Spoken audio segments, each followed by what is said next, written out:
This is the Show Colors tab, which can be found in the bid sheet estimation template in the online content for this title.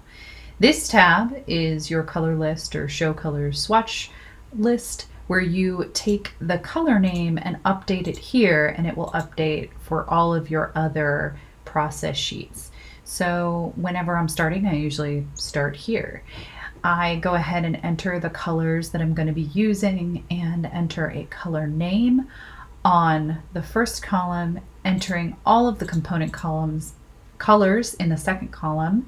The price per gallon will automatically generate, and then entering the percentage of how much of the color, that component color, is in your show color will allow it to calculate the cost of each of these colors per gallon.